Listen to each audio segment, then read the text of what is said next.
Hi, my name is Sean. I'm a pub distiller, and we're going to be talking about the process of distilling spirits and barrel aging. Hi there, my name's Bert. I'm the pub brewer, and I'll be talking today about the process of making craft beer.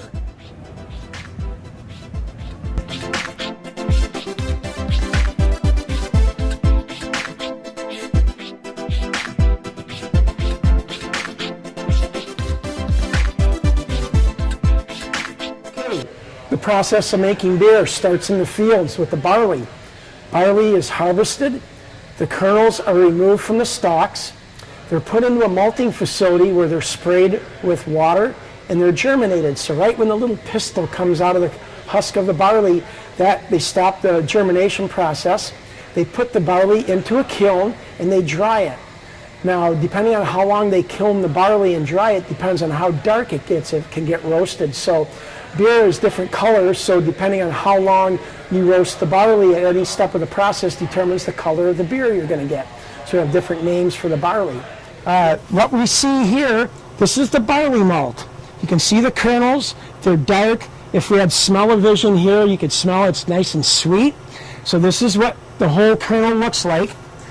And this will go into the malt mill, which is right here.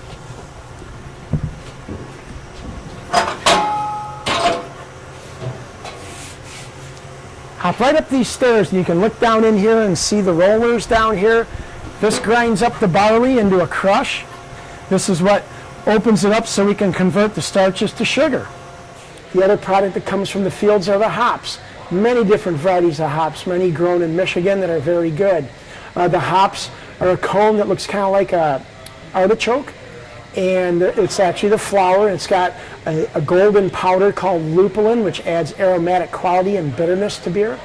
These are dried, made into pellets, or used in a whole form. So basically what happens on brew day, we take the barley, we put it into the malt mill, we crush the husks, we add hot water, we let the barley sit for an hour. This converts the starches to sugar, which gives you fermentable product for the yeast to devour. We rinse the grain after the mash with hot water, which makes the wort, W-O-R-T. This is the basis of the beer. This shows you the color of the beer. It goes into the brew kettle where we bring it to a boil. At that point we add hops. We add bittering hops to make the beer bitter. We add aroma hops to give flavor to the beer. Could be flowery, could be citrusy, could be spicy. There's a whole lot of different flavor profiles. Okay, after the beer is boiled, we're going to chill the beer down. This is our chiller.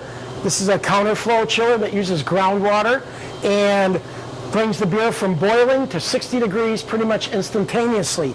And it follows this hose down here.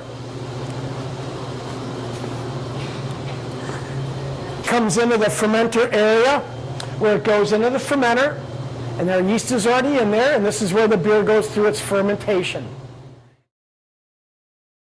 And there's two types of basic yeast that are used. There's an ale yeast that basically sits on the top of the wort and devours the beer or the sugars very aggressively. And then there's lager yeast, which sits at the bottom of the fermenter and devours the sugars very slowly, so it's a much cleaner flavor. So lagers use the bottom fermenting yeast or lager yeast. Ales use the top fermenting yeast, which produces a lot of esters like grapefruit, honey, sometimes phenol, and that's an ale yeast. After that, the beer then is run through the filter system into a bright tank and then packaged in bottles, cans, or kegs. And then the last step is serving it on tap or in the privacy of your own home or at your local pub. Beer 101.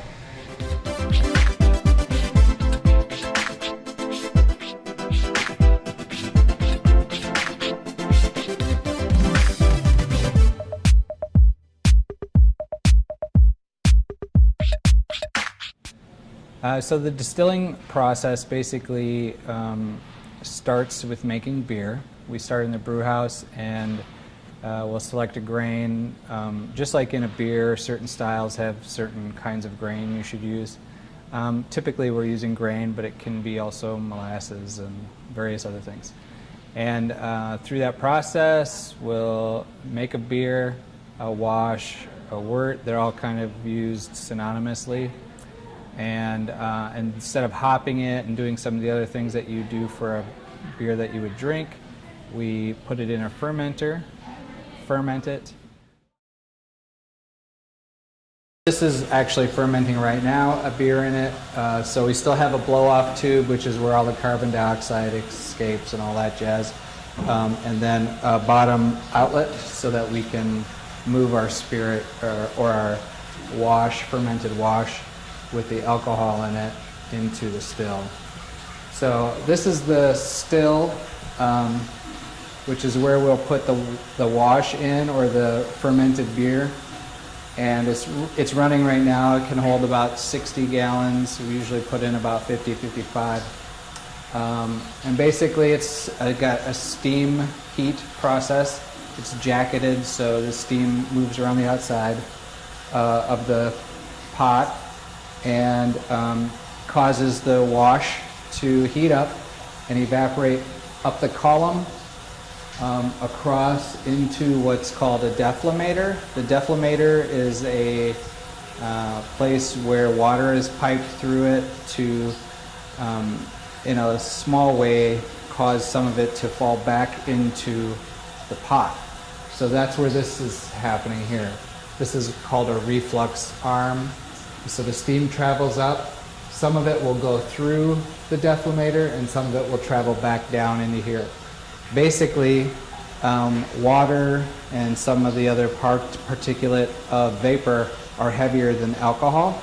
And so the water that we're running up there to cool it down will drop the heavier particles back into the pot and strip out the stuff we want, which is the ethanol. And then it'll come across through this and down into the condenser. Here, the condenser basically is another water-cooled container that basically makes the vapor turn back into liquid form, and we can collect it in whatever we want to. So in this case, I'm just using a standard kind of bucket. So that's the basic loop.